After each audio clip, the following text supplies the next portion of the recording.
जय भीम। नमो बुद्धातियों।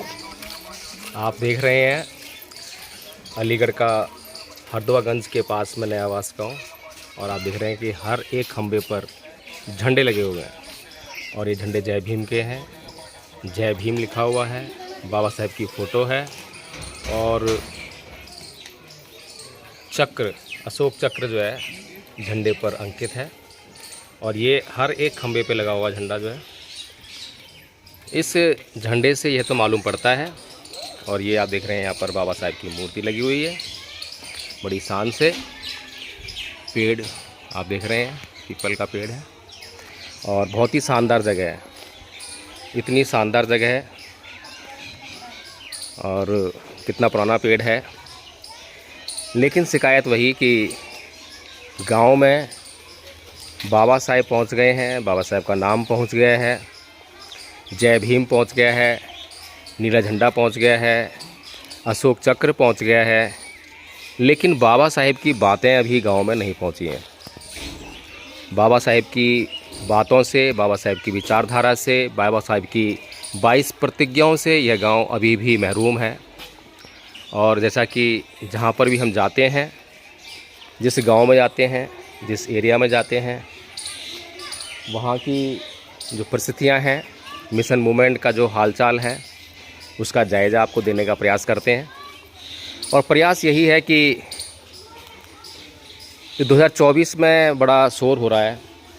अब भारतीय जनता पार्टी की फिर से सरकार आने की उम्मीद सबको नज़र आ रही है। और जितनी मेहनत आरएसएस ने की है, जो ज़मीन तैयार की है, उसका जो रिज़ल्ट है वो तो आएगा ही, निश्चित तौर पर आएगा उनका रिज़ल्ट जो है।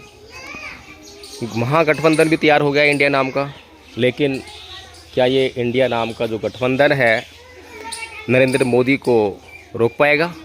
क्या भारत में नरेंद्र मोदी के सामने कोई प्रधानमंत्री का चेहरा प्रस्तुत कर पाएगा?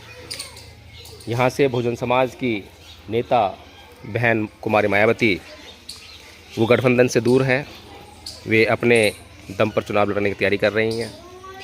लेकिन खैर, इस गांव में जो हम दिखाने का प्रयास कर रहे हैं कि इस गांव में जो मिशन मूवमेंट है, ये बाबा साहेब का जो नाम है, ये बाबा साहेब का नाम जो है एक जाति वर्ग से जोड़कर एक जाति समुदाय को इकट्ठा करने के तो काम आता है, लेकिन जो सांस्कृतिक परिवर्तन जिसकी बात बाबा साहेब करते थे वो कहीं दूर दूर तक नज़र नहीं आता है।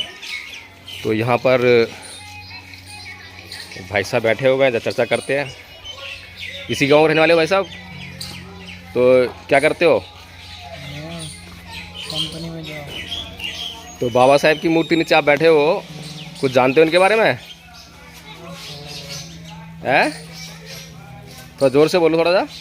कुछ नहीं जानते जी? तो देखिए, यही है प्रॉब्लम जो है कि हम लोग जो मिशन मूवमेंट चला रहे हैं, मिशन मूवमेंट हर एक गांव में एक टीम होनी चाहिए जिसकी ट्रेनिंग होनी चाहिए, जो कि ऐसे स्थानों का जो सदुपयोग कर सके। अब ये जो स्थान है, यहाँ पर आप देख रहे हैं कि इतना अच्छा स्थान यहाँ पे मिला है समाज को। अगर इसका सदुपयोग किया जाए तो यहाँ से जो है, जो सांस्कृतिक परिवर्तन की जो लहर है वो चलने लग जाएगी। पूरे गांव में, हर घर में बाबा साहेब की फ़ोटो मिल जाएंगी। लेकिन भगवान बुद्ध नदारद हैं, बुद्ध का धम्म नदारद है, और उनके घरों में जो है वही खाटू श्याम और शेरा वाली माता, कोई जहार पीर, कोई कुछ, वही जो जहाँ से बाबा साहेब ने निकालने का भरसक प्रयास किया।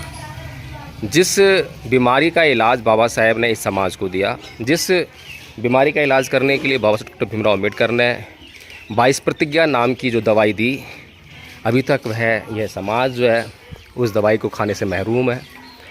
उस दवाई को खा इसलिए नहीं पा रहा है कि जो लोग जानकार हैं, जागरूक हैं, ट्रेंड हैं, वे लोग जो हैं ऐसे गाँव में जाकर जो मिशन मूवमेंट चलाना चाहिए वो नहीं चला रहे हैं। बड़े बड़े मंच लगते हैं।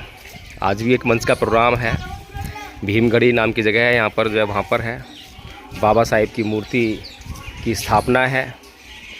और मैं तो यही समझता हूँ कि बाबा साहेब की 100 मूर्तियों की कॉस्ट जितनी आती है, उसमें अगर आप एक स्कूल तैयार कर लें, कल्चरल स्कूल, बौद्ध संस्कृति पर आधारित स्कूल, तो वो आपका जो है 100 मूर्तियों से अधिक काम कर सकता है। तो 100 मूर्तियों से आप जो काम लेना चाहते हैं वो आपका एक स्कूल कर सकता है, और वो स्कूल जो है आपका जो काम करेगा, कल्चरल रिवॉल्यूशन का जो काम करेगा, कल्चरल चेंज का जो काम करेगा, वो आपका सदियों तक बना रहने वाला है। लेकिन इसी बात से जो जड़ है, जो असली कहानी है इस देश की, उस बात से इस देश के लोगों को महरूम करते हुए हम लोग मिशन मूवमेंट चला रहे हैं। लेकिन मिशन मूवमेंट की जड़ को नहीं समझ पा रहे हैं कि मिशन मूवमेंट है क्या, असलियत में क्या काम करना चाहिए। मिशन के नाम पर बहुत से बौद्ध भिक्खु चीवर पहनकर जो आपको यहाँ से वहाँ घूमते हुए दिखाई देते होंगे, बड़े बड़े मंच लगाते हुए दिखाई देते होंगे, लेकिन उनके मुंह से आप सुनेंगे कि संविधान बचाओ, आरक्षण बचाओ, देश बचाओ, लोकतंत्र बचाओ। मतलब ये है कि बौद्ध भिक्षुओं का काम जो है धम्म को बचाना नहीं है, धम्म का संरक्षण देना नहीं है, धम्म का प्रचार प्रसार करना नहीं है, उनका काम जो है देश चलाना हो गया है। तो जब ऐसी हालत में भिक्षु संघ पहुँच जाए, भिक्षु पहुँच जाएँ, भिक्षुओं के भीतर जो है जो सामाजिक जो बातें हैं वो घर कर जाएं, उनके भीतर जो है राजनीतिक लालसा पैदा हो जाए, तो हम समझ सकते हैं कि फिर धर्म का काम नहीं हो सकता। जो लोग, जो बौद्ध भिक्षु संविधान बांटने का काम कर रहे हैं, बल्कि बांटना नहीं, मैं कहूँगा बेचने का काम कर रहे हैं, कीमत ले रहे हैं बाकायदा, और वो संविधान को बेचकर जो है संविधान बचाने का काम कर रहे हैं, जबकि उनका काम होना चाहिए बुद्ध है धम्मा बांटना, धम्मपद बांटना। धम्मपद मैं कहता हूँ कि भारत के संविधान से कहीं ज़्यादा बड़ा है, बहुत ज़्यादा मूल्यवान है। भारत का संविधान, मैं बार बार कहता हूँ कि आपका जो है तुरंत समस्याओं का हल देता है। जो कानून है वो आपकी जो समस्याएं हैं उनका तुरंत समाधान है। लेकिन जो धम्मपद है, धम्म है, वो आपका जो है स्थायी समाधान है। इसलिए स्थायी समाधान की तरफ में बढ़ना चाहिए। साथियों, फिर मिलेंगे।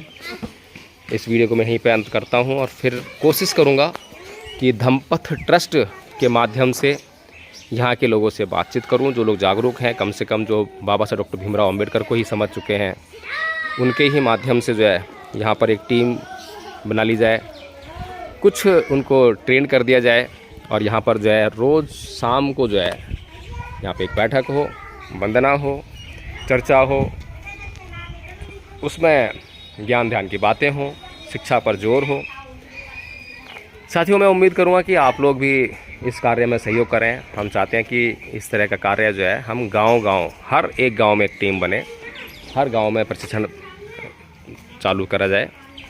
तो उसके लिए बहुत सहयोग की आवश्यकता है, और आप लोग जो है आर्थिक सहयोग करने से पहले अच्छी तरह से जांच करें कौन सा संगठन क्या काम कर रहा है, क्योंकि दान पारमिता का होना बहुत ज़रूरी है। और दान इस तरह होना चाहिए कि आपके मन में दान के प्रति फिर कुछ शेष नहीं रहना चाहिए कि मैंने दान दिया, मुझे दान का क्या रिटर्न मिल रहा है, ये सब नहीं होना चाहिए। लेकिन दान देने से पहले दान की पात्रता को अवश्य जांच लेना चाहिए। जिसको आप दान दे रहे हैं, क्या वह दान के योग्य है या नहीं है। यही दान पारमिता का सच्चे अर्थों में सम्यक अभ्यास है। जय भीम, नमो बुद्धाय।